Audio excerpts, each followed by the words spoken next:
मित्रांनो, नवीन व्यवसाय सुरू करण्याचा विचार करत आहात. व्यवसायाची कल्पना डोक्यात आहे किंवा व्यवसाय सुरू केला आहे, तर फिजिबिलिटी रिपोर्टचं वर्किंग केल्याशिवाय एक तर निर्णय घेऊ नका. आणि निर्णय घेतला असेल, सुरू केला असेल, तर या फिजिबिलिटी रिपोर्टच्या बेसिसवरती तुमच्या या निकषांवरती व्यवसाय चेक करा आणि मग पुढे जा. व्यवसाय यशस्वी होण्यासाठी हा रिपोर्ट किंवा हे एक्सेल शीट हे अतिशय महत्त्वाचं आहे. आता हल्ली आपण मराठी लोक पहिल्यासारखं राहिलेलं नाही. आता हल्ली आपण बऱ्यापैकी व्यवसायामध्ये पडायला लागलो आहे. मानसिकता आपली व्यवसाय करण्याची झालेली आहे. पण खूप वेळा असं होतं की अगदी सुरुवातीच्याच काळात सुरुवातीच्या काही अडचणी आल्यामुळे, काही गणितं चुकल्यामुळे व्यवसाय थांबतात, नुकसानी जातात किंवा बंद पडतात. ते होऊ नये म्हणून हे काही निकष आहेत जे लावणं खूप महत्त्वाचं. आणि या या प्रकारे या बेसिसवर जर तुम्ही पुढे गेलात तर हमखास यश मिळेल, हे नक्की. आपल्याला याच्यासाठी फक्त बेसिक माहिती लागणार आहे. आपलं प्रोडक्ट काय युनिट आहे, म्हणजे तुम्ही कशाच्या बेसिसवरती तुम्ही मोजणार आहात की बिझनेस किती झाला आहे. समजा तुम्ही स्पेअर पार्ट पुरवणार असाल तर नग म्हणजे किती स्पेअर पार्ट दिवसाला. समजा फूड आयटम असेल, पॅकेट्स असतील तर किती पॅकेट्स. आणि असं जर मोजता येणार नसेल किंवा मल्टिपल प्रोडक्ट्स असतील तर तुम्ही डेली सेल हा सुद्धा युनिट बनवू शकता. आणि विक्रीची किंमत काय असेल, प्रति युनिट खर्च काय असेल, त्यातलं कॅपिटल काय, व्हेरिएबल कॉस्ट काय, आणि तुम्ही जर काही लोन घेतलं असेल तर मुद्दल आणि व्याजाचा खर्च, स्टाफचा पगार. आणि याच्यात अगदी आवर्जून सांगायची गोष्ट म्हणजे स्वतःचा पगारसुद्धा याच्यामध्ये गृहीत धरा. आणि इतर ऑफिसचे खर्च म्हणजे लाईट, पेट्रोल, इंटरनेट, मेंटेनन्स वगैरे. आता हे आकडे एकदा घेतलेत की मी जे पुढे शीट दिलं आहे त्याचं वर्किंग पहा. त्या शीटची लिंक डिस्क्रिप्शनमध्ये दिली आहे, ती तुम्ही वापरा किंवा तुम्ही तुमचं स्वतःचं शीट तयार करा आणि मग पुढचा निर्णय घ्या. मित्रांनो, हे ते फिजिबिलिटी रिपोर्ट जो की आपल्या व्यवसायाचा पाया असला पाहिजे. आणि कोणताही व्यवसाय सुरू करायचा की नाही करायचा, तो फिजिबल असेल की नाही हे कळण्यासाठी हे शीट प्रिपेअर करणं अतिशय महत्त्वाचं आहे. हे शीट थोडंसं मी समजावून सांगतो.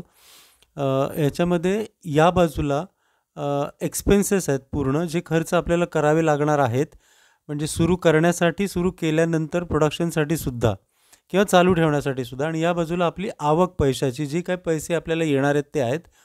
इथे ह्या जो पहिला हाफ आहे याच्यामध्ये फिक्स्ड कॉस्ट आहे, जसं rent, electricity, office expenses, salary, EMI, machinery वगैरे. या बाजूला फिक्स्ड कॉस्ट आहे जी चेंज होणार नाही, तुमचं प्रोडक्शन कितीही असेल, कमी जास्त तरी. आणि इथे आहे ती व्हेरिएबल कॉस्ट आहे, जसं तुमचं सेल किंवा तुमचं प्रोडक्शन जसं वाढेल तशी ही कॉस्ट वाढेल, कमी होईल तशी कमी होईल, सिम्पल. आणि या बाजूला आवक आहे, इथे सेल आहे मुख्य. आणि जे तुम्ही युनिट तुमचं गृहीत धरलेलं आहे, नंबर ऑफ युनिट आपण आधी जे चर्चा केली ते युनिट इथे टाकायचे आहेत. आणि इथे प्राईस आहे. या सगळ्या गोष्टी या गोष्टी तुम्ही चेंज करू शकता, सेल, प्राईस आणि या कॉस्ट ज्या व्हेरिएबल आहेत त्या. तर आता इथे बघा, महत्त्वाचं म्हणजे तर आता इथे 4,950 युनिट सेल दिसतो आहे आणि इथे 237 रुपये प्रॉफिट दिसतो आहे. म्हणजे हा ब्रेक इव्हन आहे तुमचा. तुम्हाला व्यवसाय चालू ठेवायचा असेल तर हा इतका सेल या प्राईसला करावाच लागेल. आणि जर प्रॉफिटमध्ये जायचं असेल तर आता समजा बघा, हे मी 6,000 युनिट केले तर 21,500 इथे प्रॉफिट दिसतो आहे. 6,000 युनिट केल्यानंतर या व्हेरिएबल कॉस्ट चेंज झाल्या.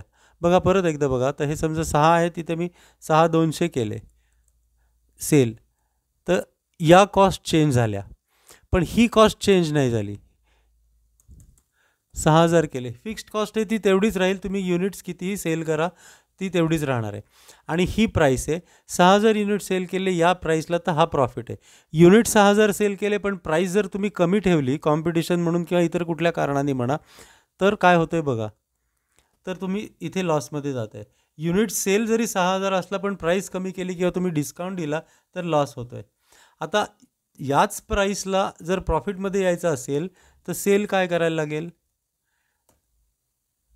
10,000 10,000 सेल करावं लागेल. म्हणजे प्राईस आणि सेल या दोन्हीवरती कंट्रोल तुम्ही याच्यातनं ठेवू शकता. आणि समजा रिजनेबल आपण एक स्टँडर्ड प्राईस धरली, ही 50 रुपये प्राईस धरली आपण, जी की मार्केटनुसार सुद्धा व्यवस्थित आहे, आणि तुम्ही सेल वाढवला तर तुम्हाला हा प्रॉफिट जास्त आहे. मग याच्यावरनं तुम्ही लक्षात घेऊ शकता की तुम्ही तुमच्या प्राईसवर डिस्काउंट किती देऊ शकता कॉम्पिटिशनमध्ये राहण्यासाठी. आणि सेल जर तुमचा कमी होत असेल,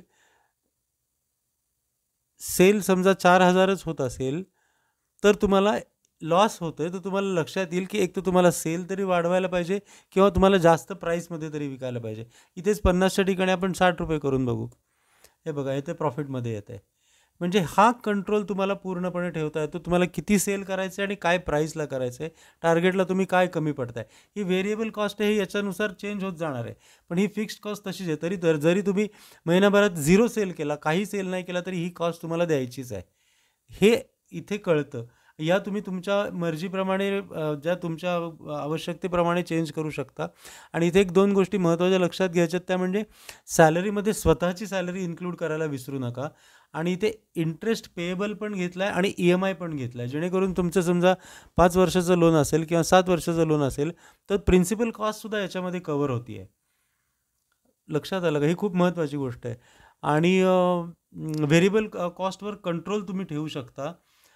तुम्हाला सेल किती करायचं आहे ते समजू शकता. आता तुम्हाला इथे प्राईसवरनं मार्केटमध्ये काय प्राईस चालली आहे ती माहीत असेल. ती प्राईस टाकून किती सेल तुमचा होऊ शकतो की नाही याचा अंदाज तुम्ही बांधून मग व्यवसाय सुरू करण्याचा निर्णय घेऊ शकता.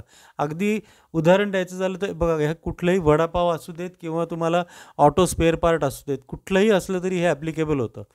वडापाव असेल तरी तुम्हाला किती युनिट इथे विकायला पाहिजेत आणि किती रुपयाला विकायला पाहिजेत, हे महत्त्वाचं आहे. आणि ह्या तुमच्या कॉस्ट असणार आहे. इथे समजा तुम्ही फूड ट्रक असेल तुमचा, तर त्याची कॉस्ट असेल, त्याला लागणारं डिझेल, माणूस हे असेल. आणि जर स्पेअर पार्ट बनवायचं युनिट असेल तुमचं, तर फॅक्टरीची कॉस्ट असेल. रेंटमध्ये जरी जागा तुमची स्वतःची असेल तरी त्याचं रेंट खर्चामध्ये गृहीत धरा.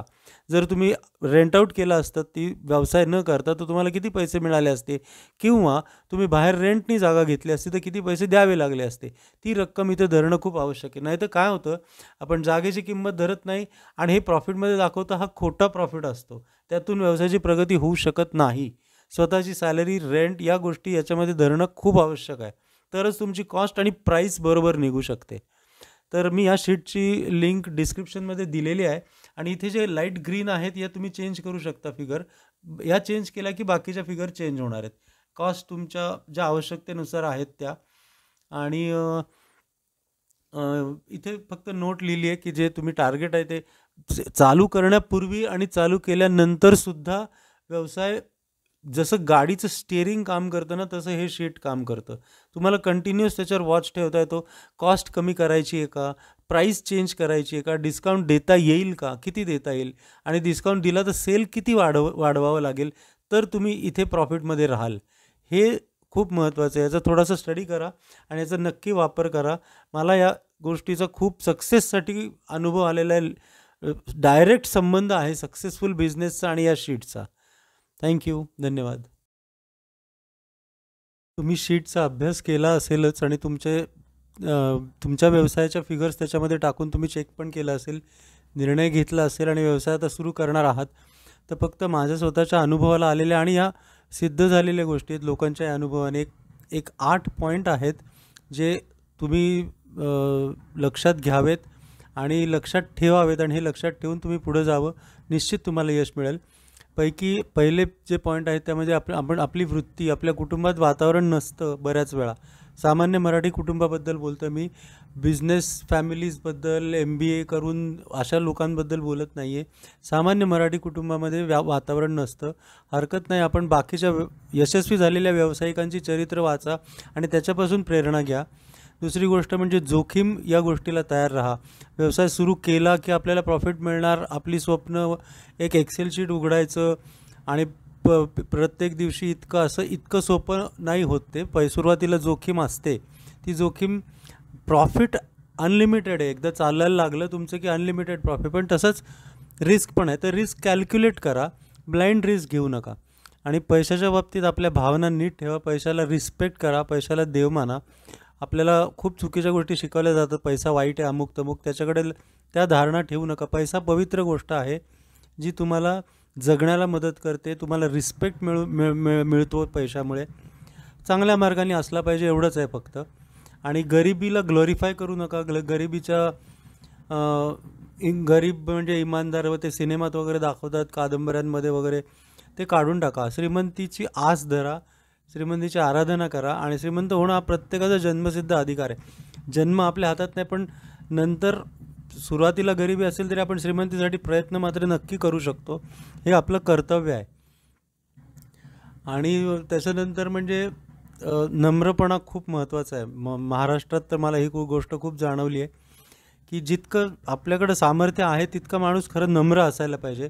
आपल्याकडं उलटं होतं, आपल्याकडे सामर्थ्य काही नसतं पण माणूस जरा ॲटिट्यूडला चुकतो. तो विनम्रपणा ठेवा. डोक्यावर बर्फ तोंडात साखर हे तर प्रत्येक व्यवसायासाठी खूप महत्त्वाचं आहे. आणि प्रोफेशन म्हणून राजकारणाचा विषय घेऊ नका. आपल्याकडे राजकारण हा विषय लोकांना प्रचंड आकर्षणाचा आहे. काही थोड्या ओळखी झाल्या, थोडं हे झालं की असं वाटतं की आपण राजकारण हा काही व्यवसाय नाही. आणि आत्ताचं राजकारण हा तर नाहीच नाही. पूर्वीच्या काळी जे राजकारण स्वराज्याच्या वेळेला होतं ते आता राहिलेलं नाही आहे. त्यामुळे राजकारणाच्या याच्यात मागे लागू नका. आणि सतत शोधक वृत्ती ठेवा. आजूबाजूला सतत पाहत राहा की समाजामध्ये कुठल्या गोष्टीची गरज आहे, कोणाचं काय अडतं, कुठल्या गोष्टीसाठी, कुठल्या गोष्टींनी लोक पैसे खर्च करायला तयार होतील जी सोय त्यांची झाली तर. याच्यातूनच आपल्याला बिझनेसच्या आयडियाज मिळतात. जसं अर्बन क्लॅब वगैरे अशी उदाहरणं आहेत आपल्यासमोर. आणि जर शेवटची गोष्ट म्हणजे जर तुम्ही शेतकरी असाल, तुमची शेती असेल घरी, तर शेतीलासुद्धा तुम्ही व्यवसाय म्हणू शकता. शेती आणि व्यवसाय वेगळं करू नका. शेती हाच माझा बिझनेस आहे असं समजा. बिझनेसचे सगळे नियम त्याला, प्रॉफिट लॉस डिप्रिसिएशन सगळे नियम त्याला लावा. शेती अत्यंत उत्तम बिझनेस होऊ शकतो. जरूर प्रयत्न करा आणि हमखास तुम्हाला यश मिळेल. याच्या जोडीला मी मॅनिफेस्टेशनबद्दल काही व्हिडिओज बनवलेले आहेत. मी त्याच्या लिंक खाली दिलेले आहेत. ते जरूर बघा आणि मॅनिफेस्ट करा. पॉझिटिव्ह विचार करा, यशाचाच विचार करा आणि नक्की यश तुम्हाला परमेश्वर प्राप्त करून देईल अशी माझी प्रार्थना आहे. आणि खूप खूप शुभेच्छा तुम्हाला. धन्यवाद.